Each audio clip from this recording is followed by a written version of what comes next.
So this video, we're going to be talking about the LeetCode question, valid parentheses. And in this LeetCode question, even the title is a bit misleading and the description is very confusing as well. So I'm just going to describe it in simple terms.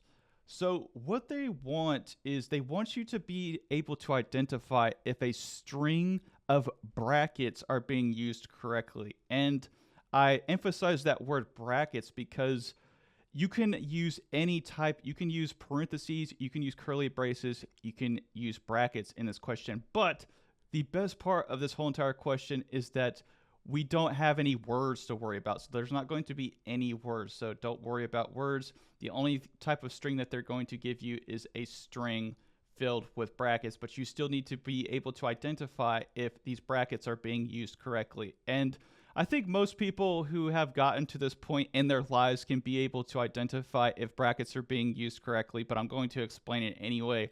So if you have brackets or parentheses just like this, they have to close in the correct order. And here are examples on the left of brackets that are indeed closing in the correct order. But here on the right, we have some that are not being closed correctly. And this can come in many forms. We can have one like this where the parenthesis is not closing in the correct place. So if you have a parenthesis and then you have a curly brace, this curly brace has to close before the parenthesis. And that's the whole entire idea of it. And also there needs to be, if you do have a parenthesis, there also needs to be a closing parenthesis. So here in this example right here, an example that would make it work would be if we actually had a closing parenthesis like this and we had a closing bracket like that, but just by itself like that, it is indeed not a valid parenthesis.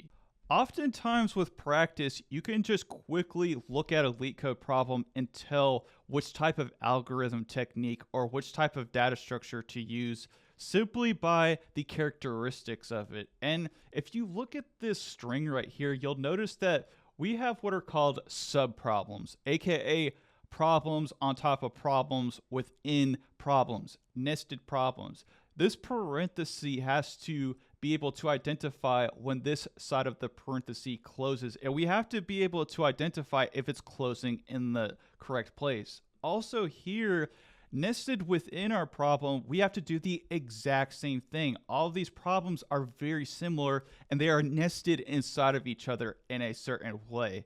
And just by thinking about it, you may be tempted to yell recursion. This is a perfect recursion problem. And you would actually be correct in a certain way. But the bad thing about recursion, it's kind of like your art school friend. Your art school friend's really smart, but a lot of times they say really stupid things and they're kind of dumb in their own way. And recursion is in that same classification. Recursion is just going to overly complicate this question and it's going to make it a lot slower, and it's also going to increase the time complexity. What we really want is a stack. A stack is going to be a lot easier to look at. It's going to be a lot faster. And a stack is actually almost like a family member or a cousin of recursion because recursion actually uses the stack. So in a sense, stacks and recursion are often intertwined and synonymous with each other. So before we get started, it's important to realize that algorithms a lot of times come in stages. In 90% of actual LeetCode questions in any type of algorithm that you have, you're going to have a setup. You're going to need to use things like state. You're going to need to use various data structures. You have to set those things up before you actually code the algorithm. Then what we do 100% of the time, and this kind of just makes sense, you're going to code the actual algorithm and you're going to use the data structures that you use in the setup. And third, and this one's this one's actually pretty rare. You may have cleanup, but in most cases you don't. And in this case, we're not going to have any cleanup. So that third stage is going to not be included in ours. So the first stage, and we're going to actually come back to the whiteboard and I'm going to explain things better, but let's just go ahead and knock out the first stage and hop into VS Code. And what we're going to do is we're going to go ahead and code up our state. We're going to go ahead and set up all the data structures that we need. And the data structures that we need are going to be the dictionary and stack. So let's go ahead, let's hop inside VS Code. So the first thing that I'm going to do is I'm going to go into here, I'm going to create a new class, and I'm going to call this solution. And within this solution, I'm just going to create a very simple method right here. It's going to return a bool, and the actual name of the function is going to be valid, and we're going to take in a string of s.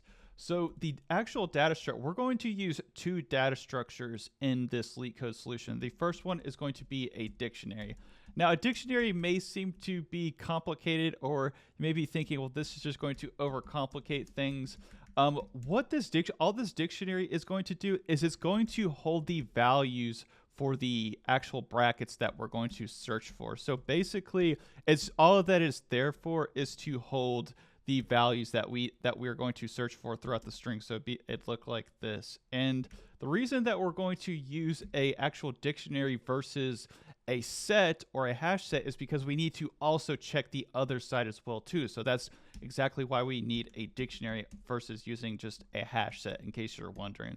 Next thing that we need to do is we need to input a bracket, and we're just going to also put in our closing bracket on the other side, just like this. We'll say matches.add, and then we're going to put in a curly brace as well too. So we'll go ahead into here, and then we're going to have a curly brace on the other side. Go ahead, close that out. Next thing we're going to do is we're going to go ahead and we're going to declare our stack, and we're just going to new up a stack. We don't need to actually add anything to it. And we are completely done with the setup. Now we can actually start talking about the actual algorithm.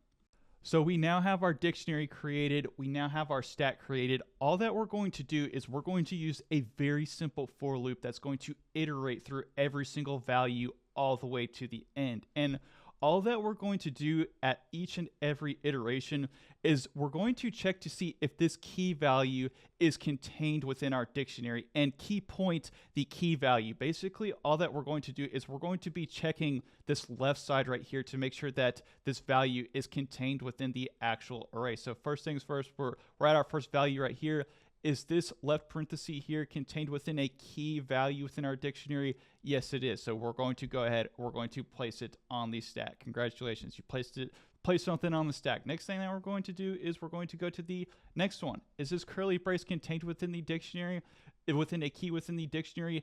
Yes, it is. It's contained right here. We're going to go ahead, place it on the stack just like that. Next thing we're going to do the exact same thing. We're going to go to the next value, or we're going to check to make sure that this left bracket is contained within the dictionary. Yes, it is. It's right here, and we're going to go ahead, place it on the stack. Now, key point, make sure that you recognize the difference between a key and a value, because we were checking keys, and when we don't find a value, and this is kind of foreshadowing, what's going to happen is this is an element that is not contained within a key, but is contained within the value part right here. So what we're going to do is we're going to check, we're going to go ahead, pop this off the stack, and we're going to check to make sure that this part right here is actually the corresponding value on the other side. So we're essentially popping this off the stack, and we're going to use the previous value that we had before to compare it to where we're at in the current array. And this is how we're going to check to make sure that these values are in the correct order. So we're going to compare the value. Is this the corresponding value of the place that we are at in iteration for this dictionary? Yes, it is. We can go ahead and throw out this value right here. Next thing we're going to do is we're going to do the exact same thing. We're going to move to the next place in the array, and we're going to do the exact same thing. We're going to pop this off the stack, and we're going to compare them. Does this value right here correspond to the value in the dictionary? It indeed does. We can go ahead and we can pop it off the stack. And what the stack is going to do is it's going to make sure that we are maintaining the correct order. We're going to do it. We're going to go ahead. We're going to do the exact same thing. We're going to move to the next place in the array, and we're going to pop this off the stack. We're going to compare this value with the current place where we are at in iteration, make sure it's contained within our dictionary and that the corresponding value matches. We've now popped everything off the stack. And what's going to happen is the stack count is going to be 0. And that's how we're going to determine if this is indeed a valid parentheses. And if that's confusing to you, let's go ahead. Let's hop inside VS Code. I promise it'll make a little bit more sense. So first thing that I'm going to do is I'm just going to go into here and I'm going to code up a for each. We don't even have to use a traditional for loop here. We can get away with using a for each Pretty simple. And what we're going to do is we're just going to iterate over everything and check if this key value is contained within the actual place that we are iterating at our current place in the for loop. So we're going to go matches, and we're going to check if the actual key, and remember, we're checking the left part right here, the key, not the value. We're going to check if the key is in the actual dictionary, and we're just going to go ahead, toss that C in there just like that. Pretty simple. And if the actual key is contained within the actual dictionary, we're going to go ahead and add it to our stack. So we're going to say stack.push, and we're going to go ahead and actually just add it to the stack. We're going to push it up on the stack. So here's the actual logic that's going to handle the part where we have to check if we have the corresponding value. So we iterated through all three parts, and what happened was we pushed everything up on the stack. So we iterated through the first one, pushed it on the stack, we iterated through the second one, we pushed it on the stack. This is the part in the actual algorithm, that's going to be checking if the corresponding value is in the correct place and if it's actually contained within the dictionary. So what we're going to do is we're going to go back, and first things first, we need to check if the stack count is 0, because this is going to greatly increase our actual speed. If we don't do the stack count is equal to 0, it's going to kill our time complexity. So we'll just go ahead and set that part up right here. And if the stack count is 0, which it shouldn't be, we're going to go ahead and return false just like this. Next thing that we're going to do is we're going to be checking the top part of the stack. We want to go ahead, pop the top off the stack, and we need to check it to see if it corresponds to this value within the dictionary. So we're going to say char, and I'm going to call this top element. You can call this whatever you want to, and we're just going to go ahead, take our stack structure, and go ahead, pop this off just like this. And this is the part right here.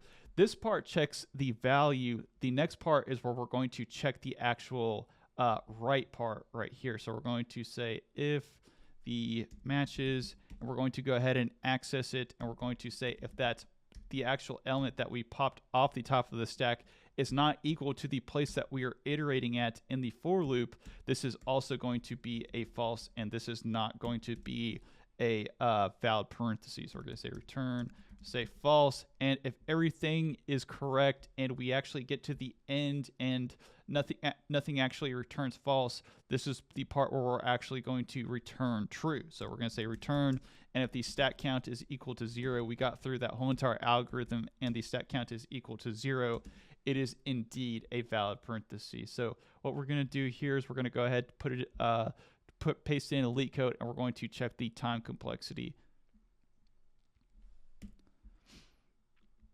So go ahead, grab this right here. Go ahead, bring the valid parentheses. I'll leave a link down below just in case, so you don't have to search for it. And we'll go ahead, go into here.